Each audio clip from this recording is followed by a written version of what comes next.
Technical coaching classes के YouTube channel पे मैं सुभाष जयपाल आपका एक बार पुनः स्वागत करता हूं। दोस्तों, आप इस कोरोना की महामारी में सभी सुरक्षित होंगे, आपका परिवार भी सुरक्षित होगा और मैं उम्मीद करता हूं कि आप इस महामारी के दौरान सभी अपने जीवन का ख्याल रखें। कोविड की जो गाइडलाइन दी गई है उसका क्या करें, पालन करें। और दोस्तों, एक युवा है, सभी जिसको आपको वैक्सीन अगर मिल रही है तो सभी वैक्सीन जरूर लगवाएं।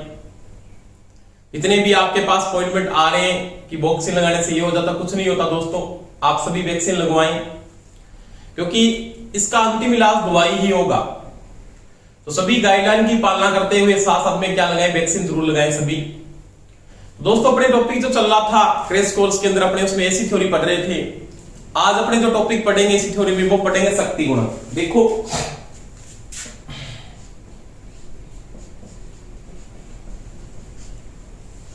ऐसी थ्योरी टॉपिक चल रहा था जिसमें अपने बात की थी शिखर मान की, मैंने बात कर ली थी। शिखर मान की बात कर ली, प्रभावी मान की बातें आप कर चुके हो, उनका मैंने आपको आपसी संबंध भी करवा दिया है।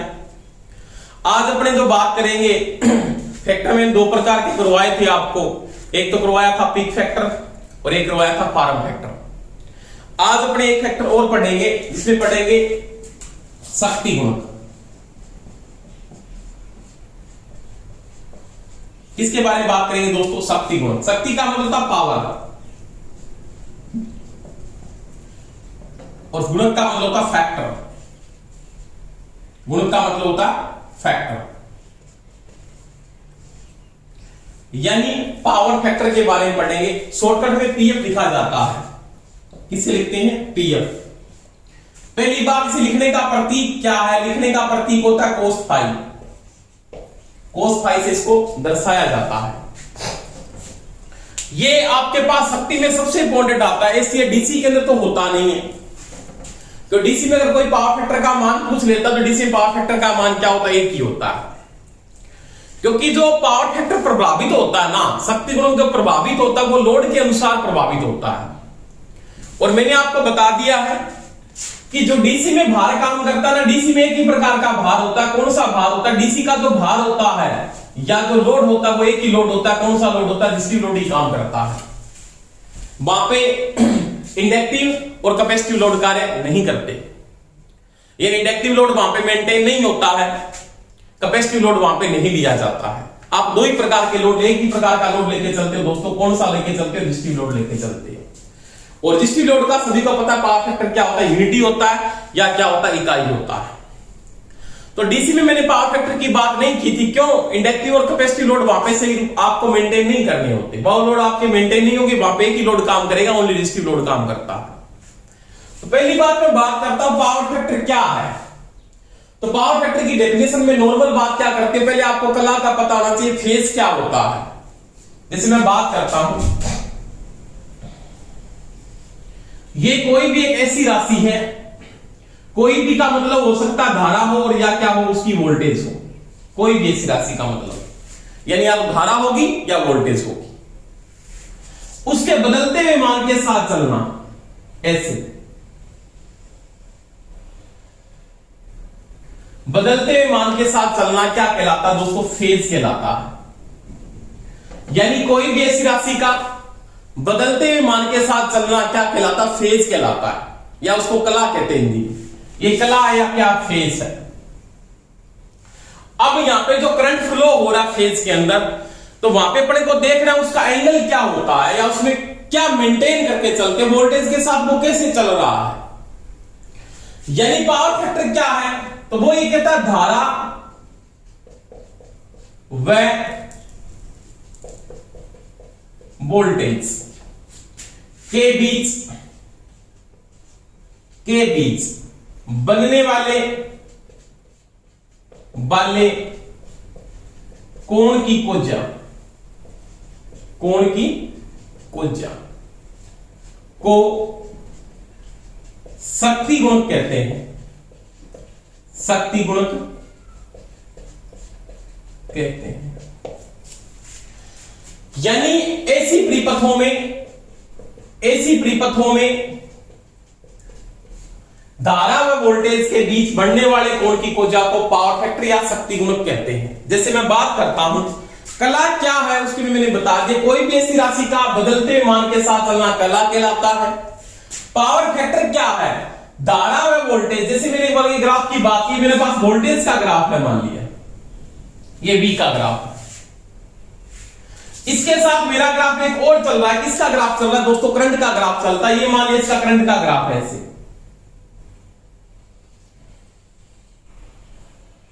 ये इसका करंट का ग्राफ है। अब इसके यहां पे कोण की कोजा, यानी ये कोजा बन रही है, ये वाली कोजा ना, ये वाली कोजा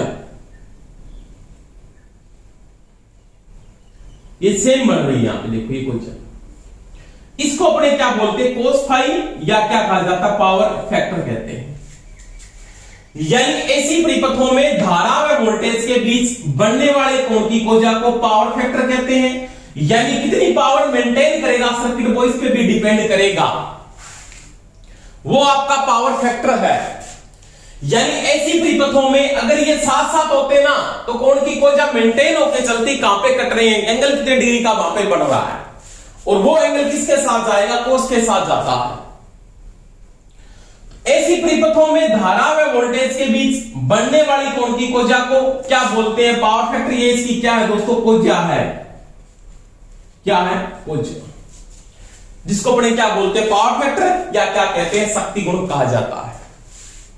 बात समझ में आई होगी मेरी। यानी कोई भी ऐसी परिपथ है, चाहे वो इंडक्टिव है, चाहे वो कैपेसिटिव है, और चाहे वो रेजिस्टिव है, आरएल हो सकता है, आरसी भी हो सकता है, आरएलसी भी हो सकता है, कई प्रकार के लोड आएंगे आपके पास, जैसे आर लोड है, एल हो सकता है, सी हो सकता है, आरएल हो सकता है, आरसी हो सकता है, आरएलसी हो सकता है। इसका पावर फैक्टर क्या है, इसका क्या, इसका क्या, इसका क्या, इसका क्या, अलग अलग आपको भी काटने पड़ेंगे, बातें करेंगे उनके बारे में। ऐसी परिपथों में धारा व वोल्टेज के बीच बढ़ने वाली कोण की कोजा को पावर फैक्टर, या क्या कहते हैं, शक्ति गुणक कहा जाता है। तो इसकी कई परिभाषाएं आएगी आगे, वैसे तो आप बोलोगे आगे जाके प्रतिरोध व प्रतिबाधा का अनुपात भी पावर फैक्टर कहलाता है। समांतर परिपथों में चालकता और प्रवेशिता का अनुपात भी पावर फैक्टर कहलाता है। तो वो आगे बातें करेंगे, क्रम से चलेंगे। तो ये आपने मैंने किसकी बात की, पावर फैक्टर की बात की। यानी धारा व वोल्टेज के बीच बढ़ने वाली कोण की कोजा को पावर फैक्टर कहा जाता है। अब देखो ये पावर फैक्टर कितने प्रकार का होता है उसकी बात करते हैं। शक्ति गुणक दो प्रकार से लिया जाता है, कौन कौन सा वो बात करते हैं देखो।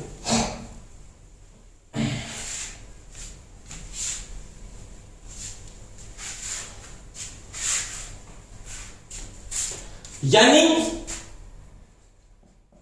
शक्ति गुणक के प्रकार, दो प्रकार के पावर फैक्टर लेके चलते हैं। एक तो होता है कला के अंदर, कला में हमेशा करंट को मेंटेन करके चलते हैं। दो नंबर होता है कला से बाहर,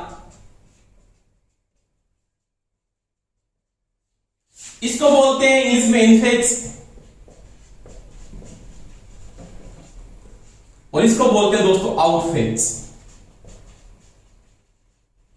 क्या बोलते हैं, आउटफेज। एक मैं आपको बात बता देता हूं, जो वेरिएशन करेगा वो करंट करेगा, वोल्टेज के साथ कोई वेरिएशन मेंटेन नहीं करते चलते, मेन करंट को मान के चलते। कला में करंट को फ्लो माना जाता है। आउटफेज इनफेज दोनों में बात कर लेता हूं। पहले इनफेज क्या है, या इसको क्या बोलते हैं, कला के अंदर आउटफेज के दो प्रकार होंगे, अग्रगामी और पश्चगामी। देखो दोस्तों, पहले मैं इनफेज की बात करता हूं। इनफेज का मतलब क्या होता है, पहले तो बात ये कर लो। जिस परिपथ में धारा व वोल्टेज साथ साथ चलते हैं,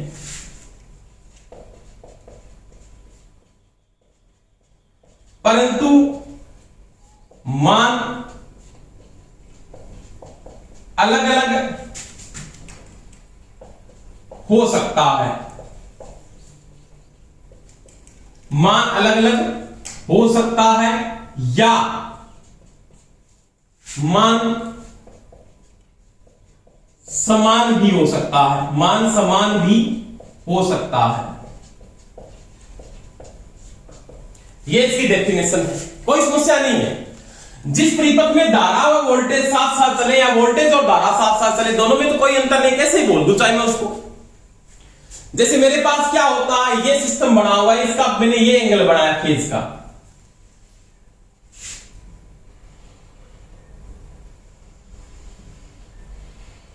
ये ग्राफ बना था। ये ग्राफ मेरे पास दोस्तों किसका है, वोल्टेज का है मान लिया। और एक ग्राफ में और बात करता हूं, ये ग्राफ मैंने ये बना दिया,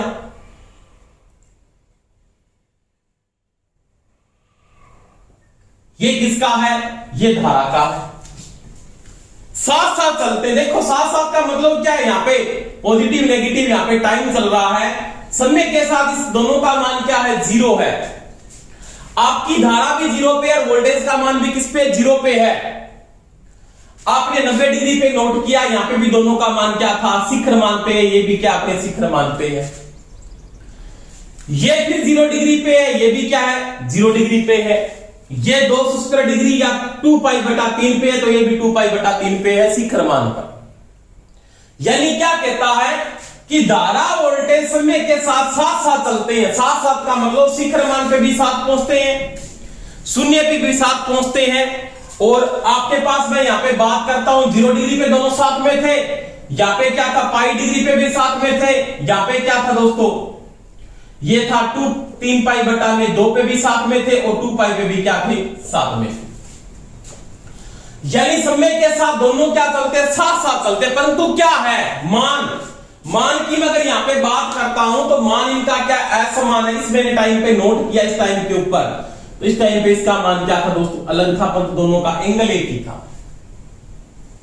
ये जब अपने शिखर मान पे पहुंचा तो ये भी अपने शिखर मान पे पहुंचा, परंतु क्या था, एंगल यहां पे मैंने नोट किया कि यहां पे पाई/2 डिग्री पे ये भी शिखर मान पे था, ये भी शिखर मान पे था, परंतु मान तो क्या अलग अलग है। इसका मान यहां पे दोस्तों क्या कम है, इसका मान यहां पे क्या है, ज्यादा।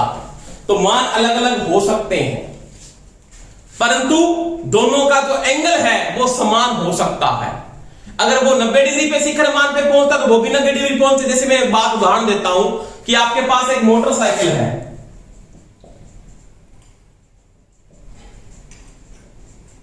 समझ में आ गई बात, ये छोटा, इसको मैं करंट मानता हूं, आई ये मान लिया आई। और एक आपके पास बस है, ये आपके पास भी है, दोनों का क्या आकार समान है, ये तो आकार में बहुत बड़ा, इसका मतलब वोल्टेज का मान हमेशा ही ज्यादा होता है। नॉर्मल आपने नोट किया घर के ऊपर 230 वोल्टेज आते हैं सिंगल फेज की। करंट का मान नॉर्मली 5 से 6 एम्पीयर आप लेके चलते हो एलटी के अंदर, वो वैसे लोड पे डिपेंड करता है। तो करंट का मान तो बहुत कम होता है, वोल्टेज का मान उससे क्या बहुत ज्यादा है। तो वही बात है, ये क्या है, आकार में छोटा है, ये आकार में क्या है, छोटा, और ये आकार में क्या है, बड़ा। परंतु क्या दोनों की स्पीड बराबर हो सकती है, क्या दोनों की स्पीड बराबर दोस्तों हो सकती है। अगर 60 किलोमीटर प्रति घंटे पे ये चल रहा है तो 60 किलोमीटर प्रति घंटे पे ये भी चल सकता है। अगर साथ साथ चलते दोनों क्या चल रहे, इन फेज चल रहे। जैसे यहां से स्टार्ट हुए कोई चलना, गंगानगर साथ पहुंचते हैं, आप अबोर साथ पहुंचते हैं, चंडीगढ़ आप साथ पहुंचते हैं, तो दोनों की स्पीड बराबर है, परंतु दोनों का साइज क्या है, अलग अलग है। तो उसको मैंने क्या कहा, इन फेज कहा है। यानी जिस परिपथ के अंदर धारा व वोल्टेज साथ साथ चलते हैं उसके अंदर इन फेज या कला के अंदर शक्ति गुणक दोस्तों होगा। अब देखो इन फेज होगा तो दोनों जहां पे कट रहे हैं वहां पे एंगल देखो, कला कोण दोनों का, कला का कोण, कला कोण को इंग्लिश में बोलते हैं फेज एंगल। क्या बोलते हैं, फेज एंगल। यानी फेज एंगल क्या होगा, तो फेज एंगल दोस्तों जिस एंगल पे कट रहे हैं उसका एंगल होगा 0 डिग्री। कितना होगा, 0 डिग्री। क्योंकि 0 डिग्री का मान देख लेना, 180 डिग्री का मान देख लेना, 360 डिग्री का मान देख लेना, मान हमेशा ही क्या होता, बराबर होता। तो जिस एंगल पे कट रहे हैं वहां पे कोण की खोज आपने 0 डिग्री का एंगल बन रहा है। कितने का एंगल बन रहा है, 0 डिग्री का एंगल। तो दोस्तों ध्यान रखना, यहां पे कला कोण आपके पास 0 डिग्री आता है, और जब कला कोण 0 डिग्री का होता है या फेज एंगल 0 डिग्री का होता है, तो cos 0 डिग्री का जो मान आप नोट करते हो ना, cos 0 डिग्री का मान वो होता है इकाई। एक का मतलब होता है इकाई, और इंग्लिश में बोलते हैं यूनिटी। क्या बोलते हैं? यूनिटी। तो कई बार प्रश्न पूछ लेता है यूनिटी का मतलब 100% भी होता है, एक ही बात है। 100% का मतलब होता है एक ही होता है, एक ही बात। ऐसी परिपथों में जहां पर क्या होगा, धारा और वोल्टेज साथ साथ चलती है, वहां पे सीधा पूछ सकता है आपको कितने डिग्री का एंगल बनता है, तो कला कोण होगा दोस्तों 0 डिग्री का। और शक्ति गुणक का मान क्या होगा दोस्तों? इकाई, यानी क्या होगा? यूनिटी होगा। शक्ति गुणक का कोई मात्रक नहीं होता, क्योंकि ये भी एक प्रकार का फैक्टर है, पावर का फैक्टर है।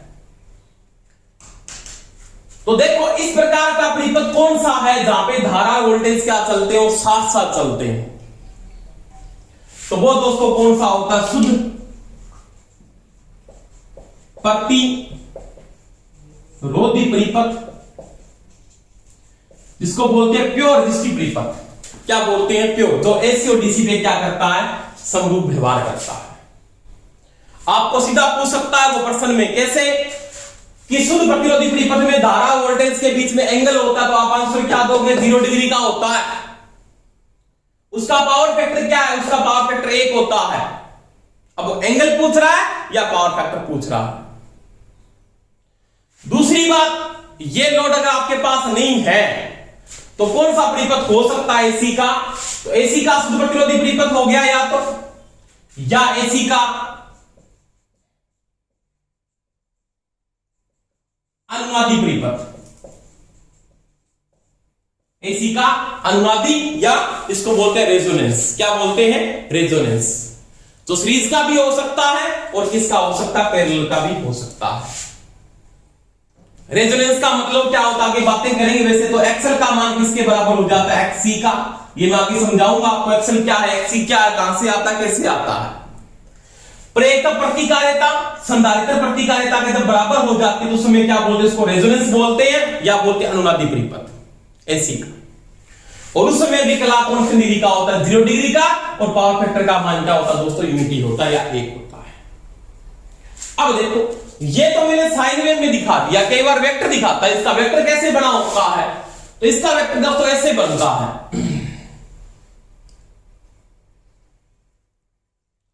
यानी धारा और वोल्टेज एक दूसरे से पिछड़ती नहीं है, तो वेक्टर एक लाइन के ऊपर ही बनता है ऐसे।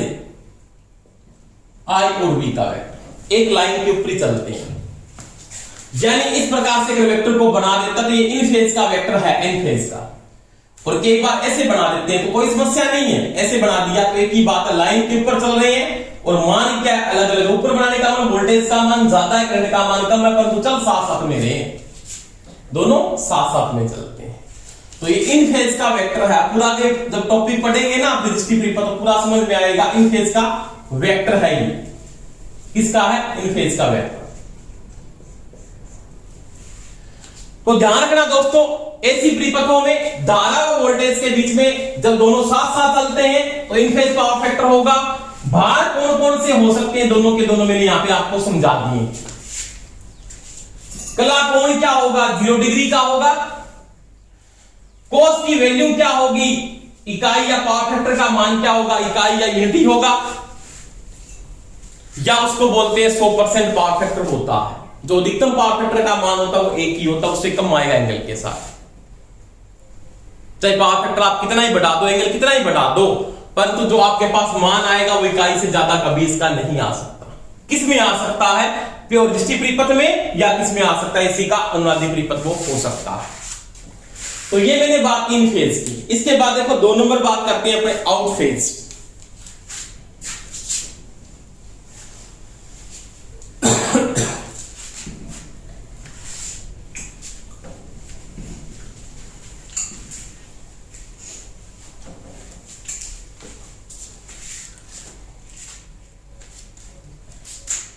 इसमें दूसरा पावर फैक्टर पढ़ेंगे कला से बाहर। कला से बाहर इंग्लिश में बोलते हैं आउट फेज। कला का मतलब धारा वोल्टेज के साथ नहीं चलती है, वोल्टेज धारा के साथ नहीं चलती है, एक दूसरे से पिछड़ जाते हैं। जैसे मैं बात करता हूं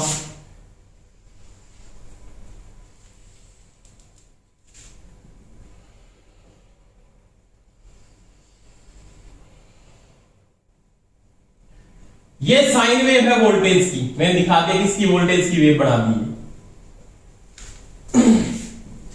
इसके साथ मैं करंट की वेव बना लेता हूं, ये वेव करंट की है।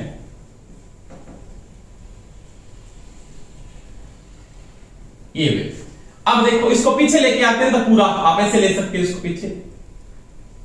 ये वेव, इसका मतलब करंट पहले से स्टार्ट हो गया है, करंट पहले से ही स्टार्ट हो चुका है, इसका मतलब करंट आगे है।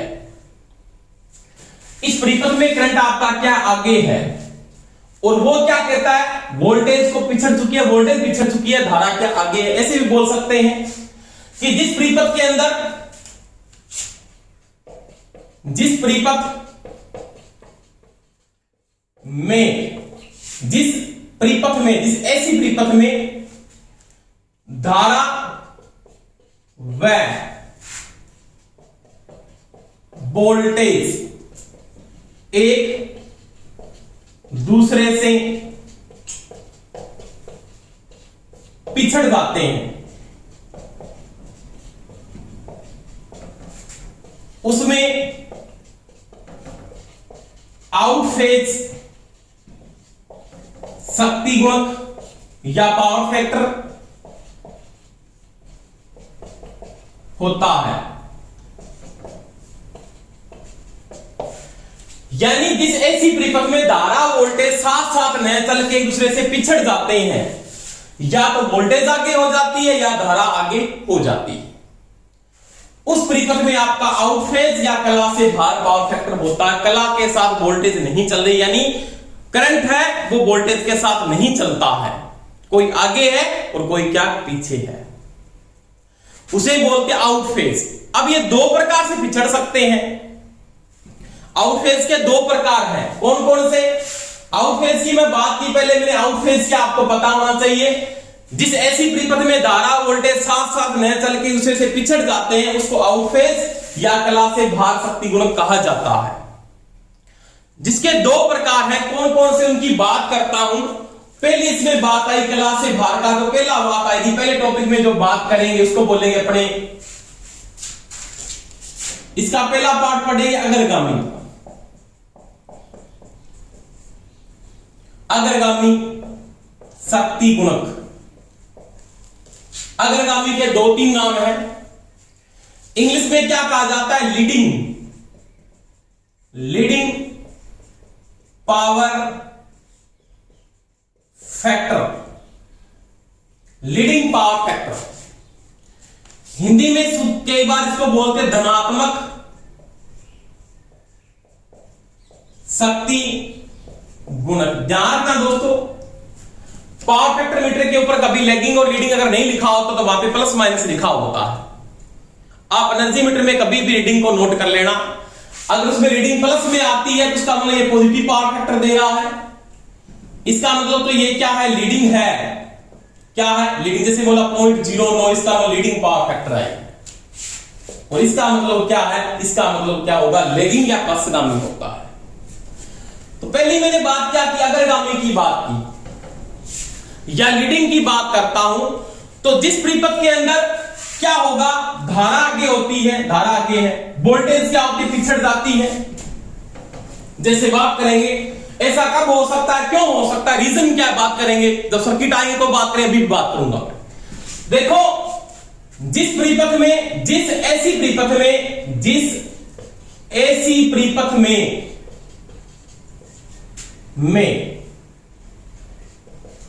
धारा वोल्टेज से आगे निकल जाती है, आगे निकल जाती है,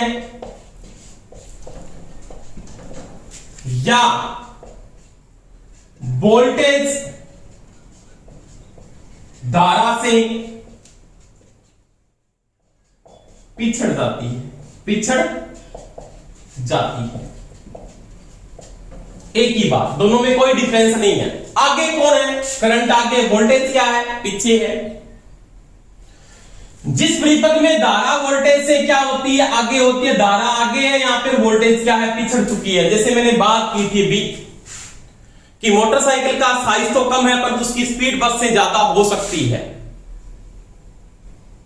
आपका यहां पे शरारती तत्व जो मेंटेन कर रहा है ना, करंट मेन इंपॉर्टेंट इफेक्ट डालेगा। यहां पे करंट आगे है या पीछे, करंट के साथ चलना है तो करंट आगे होगा तो अग्रगामी होगा, करंट पीछे होगा तो पश्चगामी होगा। और जब करंट आगे होता है तो उसमें वोल्टेज क्या होती है? पिछड़ती है। जब वोल्टेज आगे होती है तो करंट क्या होता है? पिछड़ता है। तो यह कहता है जिस परिपथ के अंदर धारा आगे निकल जाती है, वोल्टेज क्या होती है? पिछड़ जाती है। धारा का पिछड़ने का रीजन क्या होगा? इंडक्टिव लोड होगा। कौन सा लोड होगा? Inductive load. यानी आपको पूछ लेता है कि जिस परिपथ में आपका धारा का जो पिछड़ने का कारण है वो इंडक्टिव लोड है, धारा का आगे होने का जो कारण है वो कौन सा लोड है? कैपेसिटिव लोड है। अब मैं यहां पे बात करता हूं, यहां पे आप अग्रगामी की बात कर रहे हो। अगर कोई पर्सन में यह पूछ लेता है किस बार के अंदर अग्रगामी पावर फैक्टर होगा, तो आप बोलेंगे वो कैपेसिटिव लोड होगा। कौन सा लोड होगा? कैपेसिटिव। अब कैपेसिटिव लोड में करंट आगे क्यों जाता है? रीजन क्या है? क्योंकि कैपेसिटर जो रोकता किसको? वोल्टेज, क्योंकि वो आवेश काम करता है, वहां पे वो चार्ज मेंटेन करता है, वो करंट को आगे निकालता है, वोल्टेज को पिछड़ देते हैं। क्योंकि करंट को वो चार्ज को क्यू बराबर आपने पढ़ा है पीछे भी, आईटी होता है ना। तो कैपेसिटर चार्ज है, एक प्रकार का आवेश को मेंटेन करता है, वो संधारित्र। तो वही बात है यहां पे, जिस ऐसी परिपथ में धारा वोल्टेज से आगे होती है, आगे निकल जाती है, उस या वोल्टेज क्या होती है? धारा से पिछड़ जाती है, उस परिपथ में अग्रगामी या लीडिंग पावर फैक्टर होगा। अब देखो, जब लीडिंग पावर फैक्टर होगा तो भार कौन सा होगा? तो भार होगा दोस्तों संधारित्र लोड होगा। कौन सा होगा? संधारित्र भार होगा। इसको इंग्लिश में बोलते हैं कैपेसिटिव लोड। कौन सा लोड होगा? ये कैपेसिटिव लोड होगा। ये ध्यान रख लेना, कौन सा लोड होगा? कैपेसिटिव। अब कैपेसिटिव लोड होगा, कैपेसिटिव लोड दो प्रकार के होंगे, एक तो शुद्ध होगा और एक शुद्ध नहीं होगा। जैसे मैं बात करता हूं कैपेसिटिव लोड में, आपको कोई पूछे तो कौन सा पावर फैक्टर आता है, तो मैं बोलूंगा लीडिंग पावर फैक्टर होगा, अग्रगामी पावर फैक्टर होगा या धनात्मक पावर फैक्टर होगा, जिसमें धारा आगे निकल जाती है और वोल्टेज क्या होते? पिछड़ जाती है। भार कौन सा होगा? तो भार होगा कैपेसिटिव लोड या संधारित्र भार होगा। अब देखो, यहां पे दो प्रकार के मेंटेन करके चलेंगे लोड को। अगर वो कहता अपने को शुद्ध संधारित्र भार है, क्या है? शुद्ध, आगे पूरी डिटेल से पढ़ेंगे बातें। संधारित्र भार है तो क्या होगा? धारा 90 डिग्री आगे होगी वोल्टेज से, या तो ये लिखेगा, यानी अकेला कैपेसिटिव लोड काम कर रहा है, अकेला ही, यानी अकेला कौन सा भार है? अकेला सी भार है, ओनली फॉर सी लोड है, कैपेसिटिव लोड है अकेला। शुद्ध संधारित्र भार ओनली फॉर कैपेसिटर काम कर रहा, शुद्ध है बिल्कुल वो। तो धारा क्या होगी? 90 डिग्री अग्रगामी होगी, या इसको ये भी लिख सकता हूं वोल्टेज 90 डिग्री पिछड़ जाती है। दोनों एक ही बात है। अब देखो दोस्तों, 90 डिग्री को कई बार 90 डिग्री नहीं लिखता है, 90 डिग्री को 90 डिग्री नहीं लिखता है, तो क्या होता है? तो 90 डिग्री को क्या लिखा जा सकता है? तो 90 डिग्री को लिख सकता है पाई बटा 2 डिग्री, एक ही बात है। पाई का मान 180 होता है, पाई बटा 2 का मतलब होता है 90 डिग्री। अब ये नहीं लिखा हुआ तो इसको क्या लिखता है दोस्तों? चतुर्थांश। क्या लिखता है? चतुर्थांश। चतुर्थांश का मतलब चक्कर का चौथा भाग, यानी मेरे पास ये साइन वेव है, इसका ये चौथा भाग होता है 90 डिग्री, चौथा भाग। चतुर्थांश या क्वाड्रेज, क्या लिख देते हैं, क्वाड्रेज, एक ही बात है। क्वार्टर का नाम सुना होगा, बोतल का चौथा भाग, क्वार्टर, वहीं से बना है क्वाड्रेज। क्वाड्रेज इंग्लिश का शब्द है और चतुर्थांश का मतलब चौथा भाग है, हिंदी का शब्द है। तो 90 डिग्री लिख सकता है वो यहां पे। इसकी पाई बटा 2 डिग्री आगे होती है, या चतुर्थांश आगे होती है, या क्वाड्रेज आगे होती है, या वो ये लिख सकता है वोल्टेज 90 डिग्री पिछड़ जाती है। 90 नहीं है तो पाई बटा 2 डिग्री पिछड़ जाती है, चतुर्थांश पिछड़ जाती है, क्वाड्रेज पिछड़ जाती है। तो वो ये लिख सकता, एक ही बात। इन चारों में कोई डिफरेंस नहीं है, चारों में एक ही बात होती है। तो ध्यान रख लेना, शुद्ध संधारित्र परिपथ में धारा वोल्टेज में कितने डिग्री का एंगल होगा, एंगल होगा 90 डिग्री अग्रगामी। धारा 90 डिग्री आगे होगी, वोल्टेज 90 डिग्री पीछे होगी, परंतु बोलेंगे 90 डिग्री अग्रगामी, इसका मतलब धारा आगे है, वोल्टेज क्या पीछे है। आपको करंट के साथ चलना है, करंट आगे है तो अग्रगामी है, करंट पीछे है तो पश्चगामी है। तो ये बात मैंने की। अब देखो आपका एंगल तो पता लग गया, कला कोण क्या होगा, 90 डिग्री या पाई बटा 2 या चतुर्थांश या क्वाड्रेज का एंगल होगा। जब आपका एंगल शुद्ध परिपथ के अंदर कितने डिग्री का होता है, इसका पावर फैक्टर, इसका पीएफ क्या होगा, इसका पीएफ। तो देखो कोस 90 का मान आपने नोट किया होगा, कोस 90 डिग्री का मान दोस्तों क्या होता है, 0 होता है। क्या होता है, 0। तो इसका जो पीएफ होगा वो होगा 0।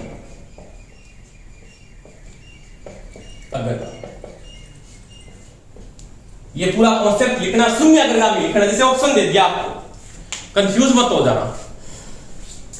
कैसे दे दिया, एक शुद्ध संधारित्र परिपथ के अंदर धारा वोल्टेज के बीच में एंगल होगा 90 डिग्री अग्रगामी, 90 डिग्री पश्चगामी, इन फेज, या बोलता 45 डिग्री अग्रगामी। तो आप बोलोगे धारा 90 डिग्री अग्रगामी होगी, 90 डिग्री अग्रगामी। हाँ, सीधा एंगल दे रखा है, फिर 0 डिग्री, 90 डिग्री, 180 डिग्री, 360 डिग्री, तो आप बोलोगे 90 डिग्री। अब देखो इसका वेक्टर बनाएंगे तो वेक्टर में क्या डिपेंड करके चलता है, तो वेक्टर में क्या नोट करेंगे। तो मैं वेक्टर की बात करता हूं, किसके, शुद्ध संधारित्र के वेक्टर की बात करें, इसके वेक्टर की बात कर रहे हैं कि मैं यहां पे इसके वेक्टर की बात करता हूं, शुद्ध की ओनली फॉर। एक बार ये नोट करेंगे, बाद में इसके बाद में पढ़ेंगे कि वो शुद्ध नहीं है। अगर शुद्ध संधारित्र का वेक्टर देखो, शुद्ध संधारित्र का वेक्टर, तो इसका वेक्टर दोस्तों इस प्रकार से बना होगा। आगे बता दूंगा पूरी बातें, कैसे चलता है करंट, कैसे वोल्टेज के साथ चलता है। अकेला क्या लगा है, वोल्टेज है, इसका मतलब ये तो बीसी है। क्या है, बीसी। अब वोल्टेज में ये तो बीसी बना दिया मैंने, मान लिया। इसके साथ यहां पे क्या आपका आईसी है, क्या है, आईसी। अब दोनों के बीच में यहां पे तो कोई करंट जाएगा नहीं, क्योंकि ये आपने जो वेक्टर बनाया ना, ये किसका वेक्टर है, बता सकता है कोई, कौन से परिपथ का वेक्टर है। तो ये सीरीज में लागू होता है, किसमें लागू होता है, सीरीज में या पैरेलल में, बोलो। तो ये जो लागू होता है ना, यहां पे आप बात करते हो कि वोल्ट करंट आपका आगे है और वोल्टेज आपकी क्या पीछे है। तो मेरा यहां पे वोल्टेज तो किस पे 0 डिग्री पे है, वो करंट आपका 90 डिग्री पे है। इसका मतलब यहां पे क्या है, 90 डिग्री धारा अग्रगामी। इसको कई बार ऐसे उल्टा भी बना देते हैं, एक ही बात है, कोई फर्क नहीं पड़ेगा। यहां पे आपने क्या लिख दिया, आईसी, और यहां पे क्या लिख दिया, बीसी।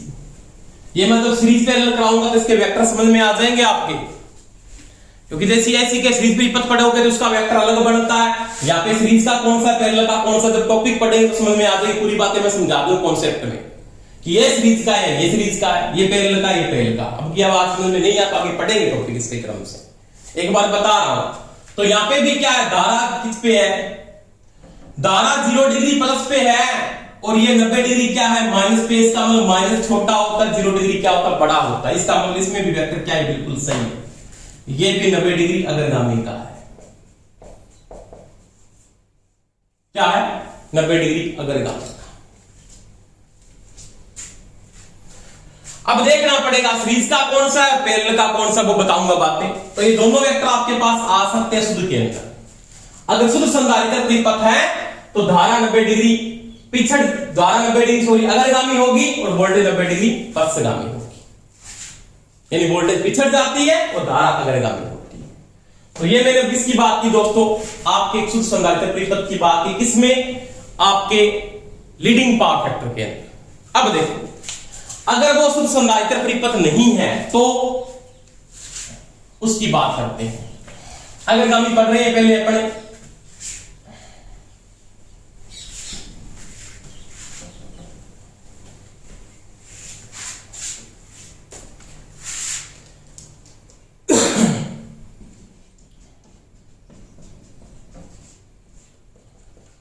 अग्रगामी पीएफ की बात कर रहा हूं, अग्रगामी शक्ति गुणक की बात कर रहा था मैं।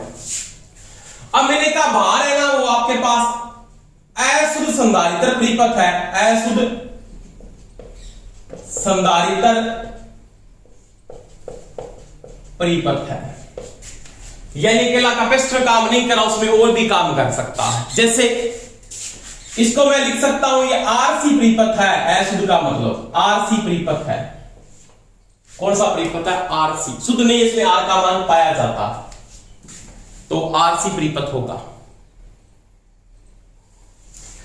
अब आरसी होगा तो उसमें आरएलसी भी हो सकता है ना, आरएलसी त्रिपथ भी हो सकता है, परंतु वो आरसी बनेगा। आरएलसी में कंडीशन सीरीज में अलग कंडीशन होगी, ध्यान रख लेना। आरएलसी सीरीज है ना तो कंडीशन ये होगी, आप लिख सकते हो एक्सएल लेस देन एक्ससी,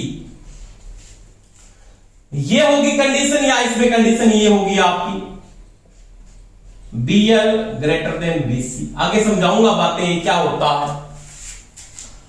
ये हो सकता है अगर इसका जो पैरेलल सर्किट है तो भी हो सकता RLC समांतर त्रिपथ, उसमें ये कंडीशन तो सेम ही होगी XL लेस देन XC, परंतु यहां पे वोल्टेज का वेक्टर नहीं बनता, यहां पे किसका बनता, करंट के साथ चलते हैं पैरेलल के अंदर। तो इसमें क्या होगा, अगर ये बड़ा है इसमें करंट कम आएगा, इसका मतलब ये हो जाएगा।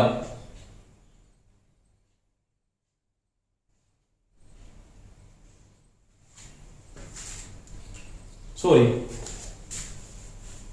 ये गलत लिख दिया मैंने, इसमें कंडीशन इसकी उल्टी हो जाएगी, क्योंकि इस कंडीशन के अंदर क्या होगा, कंडीशन में तो आपके पास जो मान होगा ना, मान अगर आप नोट करोगे तो इसमें मान तो क्या आएगा, एक्सी का क्या आएगा, सिर्फ मात्र में बात करो, एक्सी का मान तो क्या होगा, ज्यादा होगा, और एक्सी का मान ज्यादा होगा, एक्सएल का मान क्या होगा, यहां पे कम है। एक्सी का मान ज्यादा तो वोल्टेज ड्रॉप वो ज्यादा कर रहा है, वोल्टेज ड्रॉप वो क्या कर रहा है, ज्यादा कर रहा है। परंतु आरएलसी जब समांतर हो जाता है ना, आरएलसी जब समांतर हो जाता है तो उसमें आप ये कंडीशन नहीं लिख सकते। अगर ये समांतर त्रिपथ है तो उसमें ये कंडीशन लिखी जाएगी, फिर एक्सएल ग्रेटर देन एक्सी होना चाहिए। ये इसका उल्टा होता है, क्यों होता है मैं बता देता हूं, क्योंकि इसका वोल्टेज का वेक्टर जिसके साथ ड्रॉप करेगा, इसमें करंट का वेक्टर बनता है, इसमें क्या होगा, अब होगा फिर आईसी बड़ा होगा, क्योंकि करंट के वेक्टर के साथ चलता है।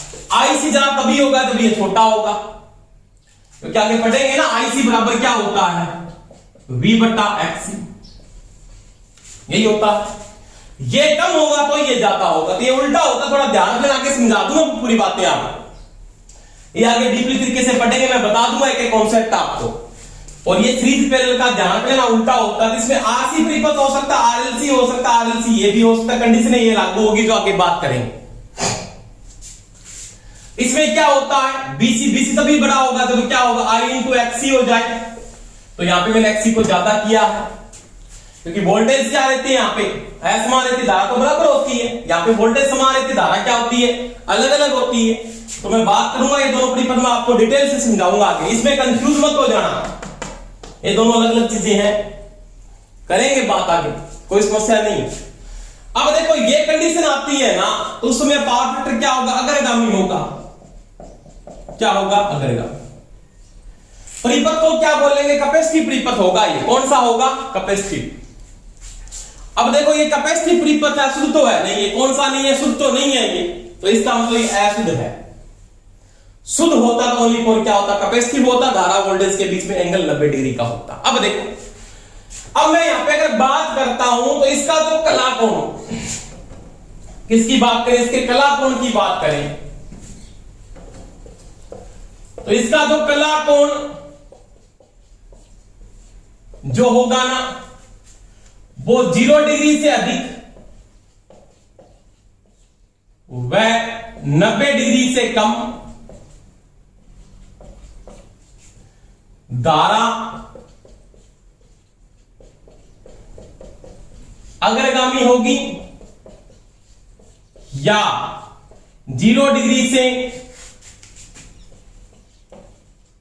अधिक 90 डिग्री से कम वोल्टेज पिछड़ जाती है।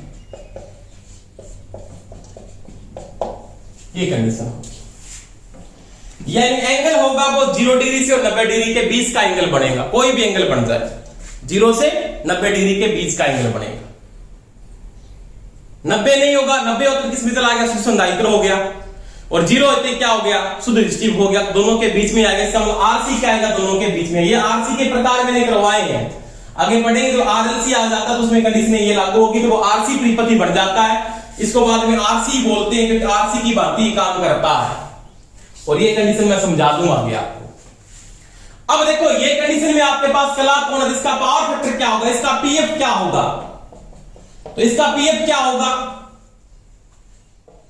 इकाई से कम वह 0 से अधिक अग्रगामी होगा।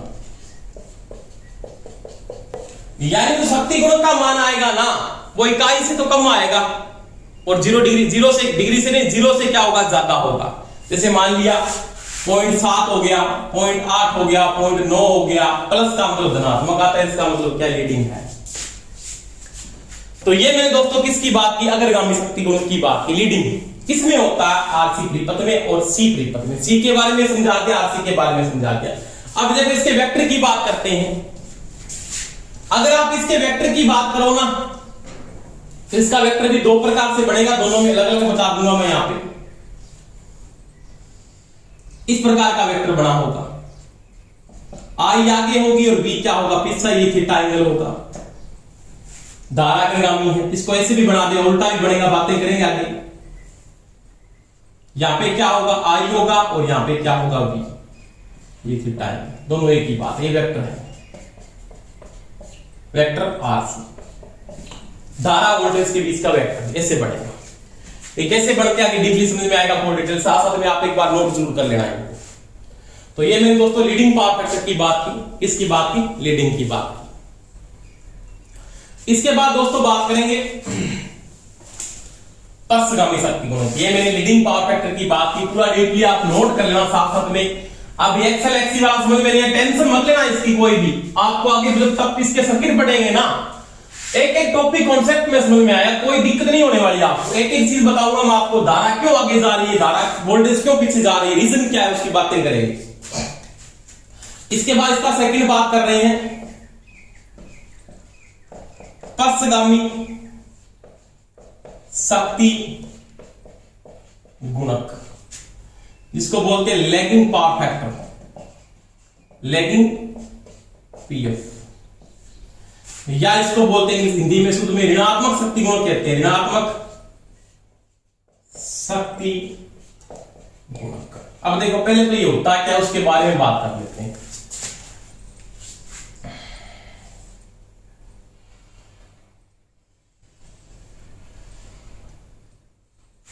ये आपने बना दिया पॉजिटिव है, ये नेगेटिव है।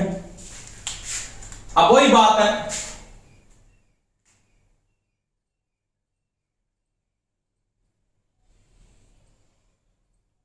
अब की बार ये तो आई है और ये क्या है, बीच में वोल्टेज आगे है। कौन आगे है? वोल्टेज, धारा इसमें पीछे है। इसको मैं आई को ऐसे लिख लेता हूं इसी से, धारा आपकी क्या है, पिछड़ जाती है, वोल्टेज क्या होती है आगे, यानी जिस परिपथ में, जिस एसी परिपथ में धारा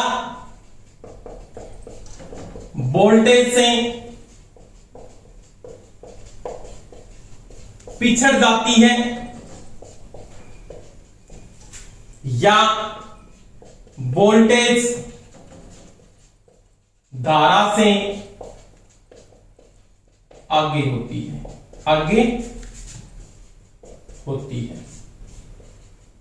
उसमें पक्षगामी शक्ति गुणक पाया जाता है या लैगिंग पावर फैक्टर होता है। देखो इसमें क्या है, वोल्टेज पहले से स्टार्ट हुई है, धारा आपके बाद में स्टार्ट होती है, उसमें क्या होगा, पक्षगामी, यानी धारा पिछड़ जाती है वोल्टेज से।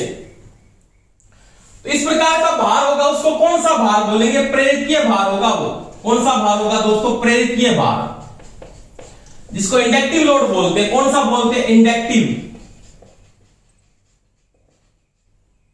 Inductive load.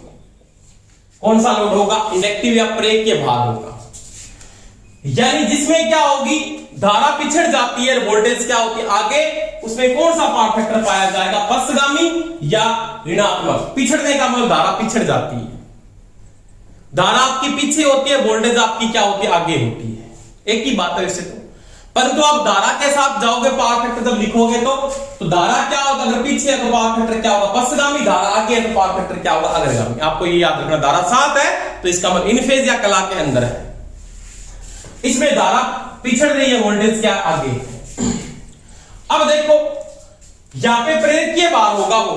अब प्रेरकीय भार दो प्रकार के आएंगे, एक तो शुद्ध आ जाएगा। अगर मैं यहां पे कहता हूं कि प्रेरकीय भार आपका शुद्ध, इंडक्टिव लोड शुद्ध है, यानी शुद्ध प्रेरक भार है, शुद्ध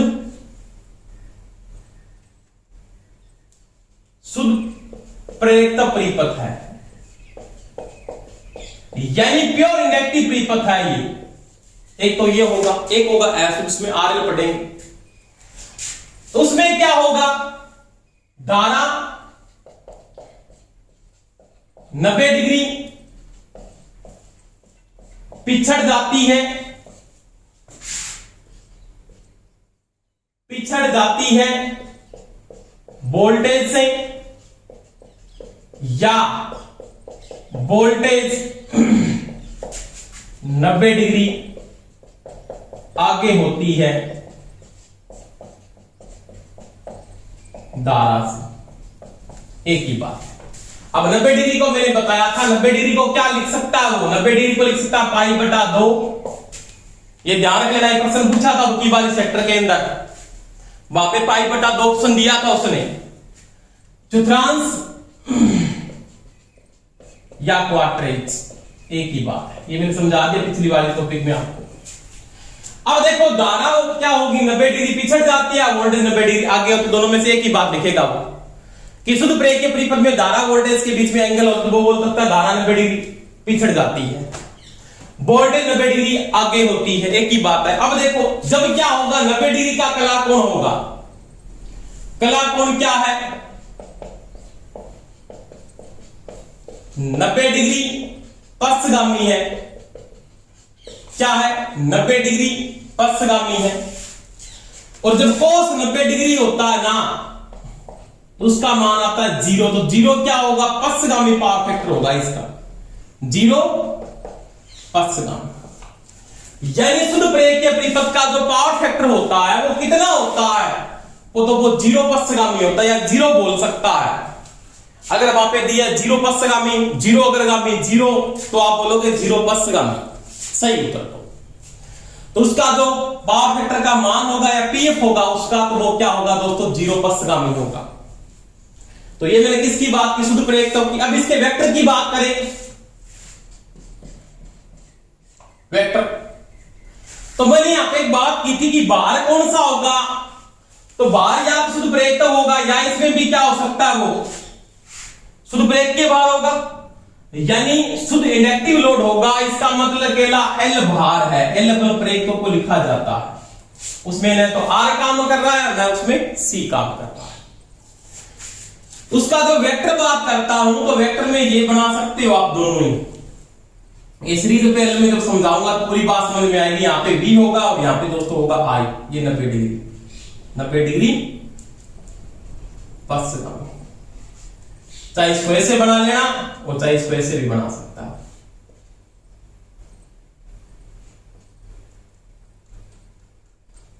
ये V होगा, ये I। सीरीज पैरेलल में समझाएंगे अलग अलग वेक्टर से क्यों बढ़ते हैं अलग अलग। ये भी 90 डिग्री पथ से कम का है।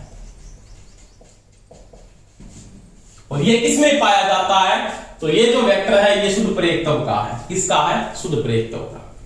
ये दोनों एक ही बात है, दोनों में कोई ऑप्शन आपको दे सकता है। अब देखो, ये तो मैंने शुद्ध प्रेरकत्व की बात की। अगर वो कहता है यहां पे ये शुद्ध नहीं है, क्या नहीं है, शुद्ध नहीं है,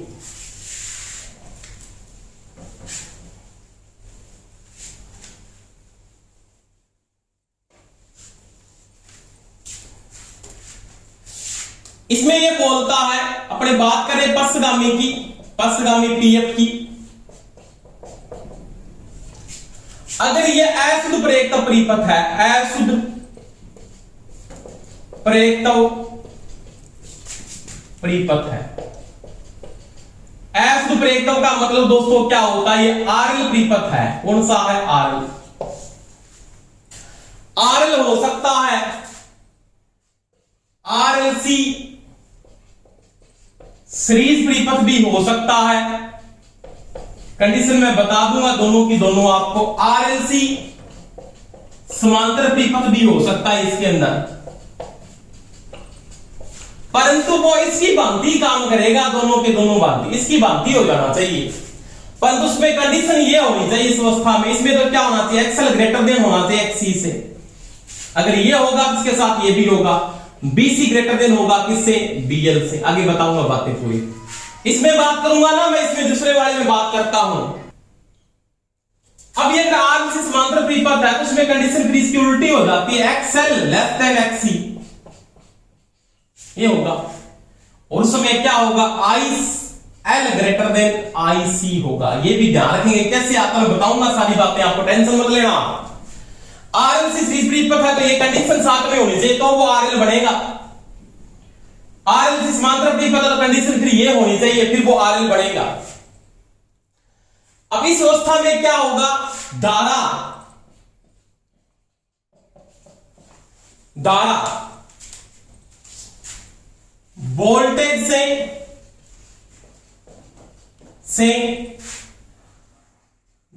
0 डिग्री से अधिक, 0 डिग्री से अधिक 90 डिग्री से कम, धारा वोल्टेज से 0 डिग्री से अधिक 90 डिग्री से कम पिछड़ जाती है। एक ही बात है, या वोल्टेज धारा से 0 डिग्री से अधिक व 90 डिग्री से कम आगे होती है। एक ही बात, दोनों में कोई डिफरेंस नहीं है। वोल्टेज तो आगे ही है ना, धारा वोल्टेज से 0 डिग्री अधिक से अधिक 90 डिग्री से कम पिछड़ जाती है, यानी धारा पिछड़ी इसका मतलब वोल्टेज आगे है, या वोल्टेज धारा से 0 डिग्री से अधिक 90 डिग्री से कम आगे होती है। एक ही बात, तो ये कंडीशन होगी, इसको बोलेंगे अशुद्ध प्रेरकत्व परिपथ। ये इंडक्टिव परिपथ की भांति वैसे काम करेगा। इस अवस्था में मैं अगर बात करता हूं शक्ति गुणक की, यानी पीएफ कितना आएगा इनका, तो पीएफ होगा 0 से अधिक